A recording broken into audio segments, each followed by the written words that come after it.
വീട്ടിൽ കുടുംബാംഗങ്ങൾ കഷ്ടപ്പെട്ടു പോകുന്നതിന്റെ പ്രധാന കാരണങ്ങളിൽ ഒന്നായിട്ടുള്ള ദിക്കെന്ന് പറയുന്നത് ഈശാനകോണാണ്. ഏറ്റവും കൂടുതൽ പരിഗണന കൊടുക്കേണ്ടതും വളരെ പവിത്രമായി സൂക്ഷിക്കേണ്ടതുമായിട്ടുള്ള സ്ഥലം എന്ന് പറയുന്നത് വടക്ക് കിഴക്കെന്ന് പറയുന്നത് ഈശാനകോണാണ്. അപ്പോൾ ഈശാനകോണിന് അത്രയേറെ പ്രാധാന്യമുണ്ട്. കന്നിമൂലയ്ക്കുള്ള പ്രാധാന്യം എത്രയാണോ അതിൽ നിന്നും ഒരു പടിയെങ്കിലും പ്രാധാന്യം കൂടുതലാണ് നമുക്ക് ഈശാനകോണം. അപ്പോൾ ഈശാനകോണിൽ പാടില്ലാത്തതും എന്നാൽ ഈശാനകോണിൽ മാത്രം വരേണ്ടതുമായിട്ടുള്ള അല്ലെങ്കിൽ ഈശാനകോണിൽ ചെയ്യാൻ ഏറ്റവും ശുഭകരവുമായിട്ടുള്ള ചില കാര്യങ്ങളുണ്ട്. അത് രണ്ടും നമുക്ക് നോക്കാം. ഇത് ഒരു വീടിനെ ഞാൻ കറക്റ്റ് 9 തിരിച്ചു വെച്ചിരിക്കുകയാണ്. അപ്പൊ ഇതിന്റെ ഈശാനകോണം എന്ന് പറയുന്ന വടക്ക് കിഴക്ക് ഭാഗം എവിടെന്ന് ചോദിച്ചു കഴിഞ്ഞാൽ ഇവിടം മുതൽ ഇവിടം വരെയുമുള്ള ഇത്രയും ഭാഗം വടക്ക് കിഴക്കാണ്. അപ്പം ഇവിടെ വടക്ക് കിഴക്ക് ഭാഗത്തൊരു ടോയ്ലറ്റ് പാടില്ല എന്ന് പറയുന്നു. അപ്പൊ ഇവിടെ കൊണ്ടുപോയി ഒരു ടോയ്ലറ്റ് വെച്ചാലും ഇതും വടക്ക് കിഴക്കെന്ന് പറയുന്ന 45 ഡിഗ്രിക്ക് അകത്താവും. അത് നിങ്ങൾ ഇവിടെയാണോ കൊണ്ടുവയ്ക്കുന്നതെങ്കിലോ അതും ഈ വടക്ക് കിഴക്കെന്ന് പറയുന്ന 45 ഡിഗ്രിക്ക് അകത്താവും. പലരും ഇവിടെ ശ്രദ്ധിക്കുന്ന ഒരു സ്ഥലം എന്ന് പറയുന്നത് ഇവിടെയാണ്. ഈ മൂലയിൽ ടോയ്ലറ്റ് വരാതെ ഇവർ ഒഴിക്കുന്നു. പക്ഷെ ഈ മൂലയിൽ ടോയ്ലറ്റ് വന്നാൽ എന്തൊക്കെ ബുദ്ധിമുട്ടുകൾ ഉണ്ടാവും അതേ ബുദ്ധിമുട്ടുകൾ ഈ 2 സ്ഥലത്ത് വന്നാലും ആ വീട്ടിലുണ്ടാവും. അപ്പോൾ വടക്ക് കിഴക്ക് ഭാഗത്ത് ടോയ്ലറ്റ് പാടില്ല. അത് വീടിനകത്തൊന്ന് മാത്രമല്ല വീടിന് പുറത്തും പാടില്ല. വീടിന് പുറത്തും പാടില്ലെന്ന് പറയുന്നത് ഏകദേശം ഇത്രയും ഭാഗവും വടക്ക് കിഴക്ക് ഏരിയ ആയിട്ട് വരും. ഈ ഏരിയയിലെങ്ങും ഈ പറയപ്പെടുന്ന ടോയ്ലറ്റ് പാടില്ല. അതുപോലെ തന്നെയാണ് സെപ്റ്റിക് ടാങ്കും വടക്ക് കിഴക്ക് ഭാഗത്ത് പാടില്ല. വേസ്റ്റ് വാട്ടറിന്റെ കുഴിയും അവിടെ പാടില്ല. അപ്പോൾ വടക്ക് കിഴക്ക് ഭാഗം ഇത്തരത്തിലുള്ള കാര്യങ്ങൾ പാടില്ല. ഇപ്പൊ നിങ്ങൾക്ക് ഒരു ബിസിനസ് തുടങ്ങണം, നിങ്ങളുടെ വീട് റോഡ് സൈഡിലാണ്. അപ്പൊ നിങ്ങൾ എന്ത് ചെയ്യും? കിഴക്ക് വശത്ത് നിങ്ങൾക്ക് ഒരു കടമുറി പണിഞ്ഞാലോ എന്ന് തീരുമാനിക്കും. അല്ലെന്നുണ്ടെങ്കിൽ അത് നല്ല റെന്റൊക്കെ കിട്ടുന്ന ഒരു ഏരിയ ആണ്.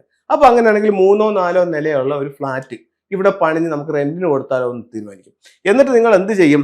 ഈ വടക്ക് കിഴക്ക് ഭാഗം ഇത്രയും ഫുൾ അങ്ങ് ക്ലോസ് ചെയ്തിട്ട് ഈ ഭാഗത്ത് നിങ്ങൾ കൊണ്ടുപോയി എന്ത് ചെയ്യും? ഒരു ഫ്ലാറ്റ് അങ്ങ് പണിയും. ഇതോടുകൂടി വീടിന്റെ കാര്യത്തിൽ ഒരു തീരുമാനമാവും. എന്തുകൊണ്ടെന്ന് വെച്ച് കഴിഞ്ഞാൽ ഒരു വീട്ടിലേക്കുള്ള ഒരു ഊർജം കടന്നു വരുന്ന പ്രധാന ഡയറക്ഷൻ എന്ന് പറയുന്നത് വടക്ക് കിഴക്ക് ഭാഗമാണ്. ഈ വടക്ക് കിഴക്ക് ഭാഗം ഫുള്ള് ക്ലോസ്ഡ് ആയി ഒരു വലിയ കെട്ടിടം വന്ന് നിന്ന് അത് മറഞ്ഞു. അപ്പോൾ വീട്ടിലേക്കുള്ള ആ ഒരു അഭിവൃദ്ധി ഇവിടെ സ്വാഭാവികമായും നഷ്ടപ്പെടാൻ തുടങ്ങും. മനസ്സിലായില്ലേ? അപ്പോൾ ഒരു കാരണവശാലും വടക്ക് കിഴക്ക് ഭാഗത്ത് യാതൊരു തരം നിർമ്മിതിയും പാടില്ല.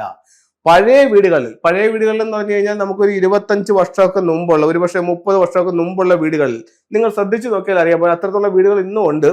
നമുക്ക് വടക്ക് കിഴക്ക് ഭാഗത്ത് വീട്ടിൽ അവിടെ ഈശാന കോണിൽ ഒരു കിണറുണ്ടായിരിക്കും. ഈ കിണറിനോട് ചേർന്ന് തൊട്ടിപ്പുറത്തായിട്ട് തന്നെ ഒരു കുളിമുറിയും ഒരു കക്കൂസും ഇവിടെ ഉണ്ടായിരിക്കും. അതായത് ഒരു ബാത്റൂമും ഒരു ടോയ്ലറ്റും ഇവിടെ ഉണ്ടായിരിക്കും. ഇതില് 2 പ്രശ്നങ്ങളുണ്ട്. ഒന്ന്, ഈശാന കോണിൽ മറ്റൊരു കെട്ടിടം വന്നു, അവിടെ മറഞ്ഞു.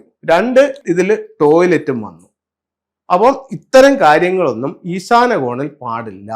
ചില വീടുകളെ സംബന്ധിച്ചിടത്തോളം വടക്ക് കിഴക്ക് കിച്ചൺ വെക്കുന്ന ഒരുപാട് വീടുകളുണ്ട്. അത് എൻ്റെ അഭിപ്രായത്തിൽ നല്ലതല്ല. അപ്പോൾ വടക്ക് കിഴക്ക് കിച്ചൺ വെച്ചിട്ട് വടക്ക് കിഴക്ക് തന്നെ ഒരു വിറക് പുരയും കൂടെ കൊണ്ടുപോയി വെക്കും. അപ്പൊ എന്താ പറ്റും? അതും ഇവിടെ സംഭവിച്ചതുപോലെ തന്നെ ഈ ഭാഗം ബ്ലോക്ക് ആവും. അപ്പോൾ വടക്ക് കിഴക്ക് ഭാഗം മൊത്ത വസ്തുവിൽ ഏറ്റവും താഴ്ന്നു കിടക്കുകയും വടക്ക് കിഴക്ക് ഭാഗം വൃത്തിയായി കിടക്കുകയും ഈ ഭാഗത്ത് മറ്റ് നിർമ്മിതികളോ മരങ്ങളോ ഒന്നും പാടില്ല. ഇപ്പൊ അതെന്ന് പറഞ്ഞാൽ ഒരുപാട് വീടുകളിൽ നമ്മൾ കൺസൾട്ടിങ്ങിന് പോകുമ്പോഴത്തേക്കും വടക്ക് കിഴക്ക് ഭാഗത്ത് ഇപ്പോഴത്തെ ഈ പ്രത്യേകിച്ച് ഈ മാങ്ങയുടെ ഒരു സീസണൊക്കെ ആകുമ്പോഴത്തേക്കും നമ്മൾ ഒരുപാട് വീടുകളിൽ ചെല്ലുമ്പോൾ വടക്ക് കിഴക്ക് ഭാഗത്ത് മാവ് നിൽക്കുകയും ആ മാവിനകത്ത് നിറച്ച് മാങ്ങ കഴിക്കുകയും ചെയ്യുന്നുണ്ട്. അപ്പൊ പല വീടുകളിലും ചെന്നിട്ട് ഈ മാവിനെ ഒഴിവാക്കാൻ നമുക്ക് പറയാൻ പറ്റില്ല. കാരണം ആ രീതിയിൽ കായ്ഫലം അവിടെ ഉണ്ട്.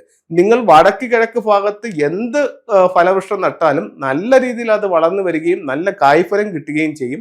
ആ ദിക്കിലുള്ള ഊർജം മൊത്തം അത് സ്വീകരിച്ചുകൊണ്ടായിരിക്കും അത് വളരുന്നത്.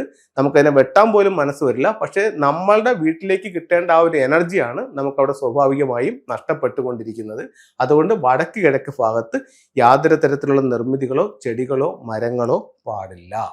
ഇനി അവിടെ എന്ത് ചെയ്യാം എന്ന് ചോദിച്ചു കഴിഞ്ഞാൽ, നിങ്ങളുടെ വീടിന്റെ ദർശനം വടക്കിലോ കിഴക്കിലോ ആണെങ്കിൽ ഈ വടക്ക് മധ്യത്തു നിന്നും കിഴക്ക് മധ്യത്തു നിന്നും ഉള്ള സ്ഥലത്ത് വടക്ക് കിഴക്ക് ഭാഗത്ത് നിങ്ങൾക്ക് ഗേറ്റ് പണിയാനായിട്ട് സാധിക്കും. അതിൽ ഏറ്റവും നല്ലത് ഉച്ചത്തിന്റെ ഉച്ചം എന്ന് പറയുന്ന ഈ വടക്ക് കിഴക്ക് ഭാഗം, അതായത് ഉഗ്ര ഉച്ചം എന്നാണ് അതിന് പറയുന്നത്. ആ സ്ഥലത്ത് നിങ്ങൾക്ക് ഗേറ്റ് പണിയാം. അല്ലെങ്കിൽ ഈ പകുതിക്ക് കൂടെ എവിടെ പണിഞ്ഞാലും അതിൽ തെറ്റില്ല. അത് കഴിഞ്ഞിട്ട് അടുത്ത ചെയ്യാവുന്ന ഒരു കാര്യം എന്ന് പറയുന്നത്, ഈ ഭാഗത്ത് നിങ്ങൾക്ക് ബോർവെല്ല്, അതുപോലെ തന്നെ കിണറ്, അതുപോലെ തന്നെ ഭൂമിക്കടിയിലുള്ള സമ്പ് എന്നിവ വടക്ക് കിഴക്ക് ഭാഗത്ത് ചെയ്യാം. അപ്പോൾ ഇത്തരം കാര്യങ്ങളൊന്ന് ശ്രദ്ധിക്കുക. വടക്ക് കിഴക്ക് വളരെയധികം ശ്രദ്ധിച്ചില്ല എന്നുണ്ടെങ്കിൽ നമുക്ക് ഒരുപാട് ബുദ്ധിമുട്ടുകൾ നമ്മുടെ ജീവിതത്തിൽ ആ വടക്ക് കിഴക്കിന്റെ ദോഷം മൂലം അനുഭവിക്കേണ്ടി വരും. ഫെങ്ഷുയുടെ ചില ടൂളുകൾ നമുക്ക് നോക്കാം. ഇത് ഒരു ബാക്വ മിററാണ്. വീടിന്റെ പ്രധാന വാതിലിന്റെ മുകളിൽ ഇത്തരത്തിലുള്ള ഒരു ബാക്വ മിറർ സ്ഥാപിക്കുന്നത് 8 ദിക്കുകളുടെ സംരക്ഷണത്തിനായിട്ട് നല്ലതാണ്. ഈ ബാക്വ മിററിന്റെ ലെഫ്റ്റിലും റൈറ്റിലുമായിട്ട് ഓരോ ഫ്യൂഡോക്സിന്റെ സിമ്പലുകൾ കൊടുക്കാം.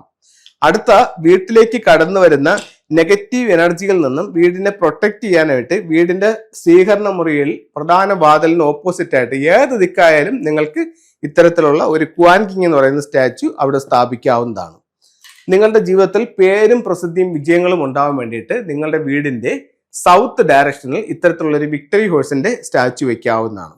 അപ്പോൾ എല്ലാവർക്കും എല്ലാ ഐശ്വര്യങ്ങളും ഉണ്ടാവട്ടെ എന്ന് പ്രാർത്ഥിച്ചുകൊണ്ട് നിർത്തുന്നു. നന്ദി, നമസ്തേ.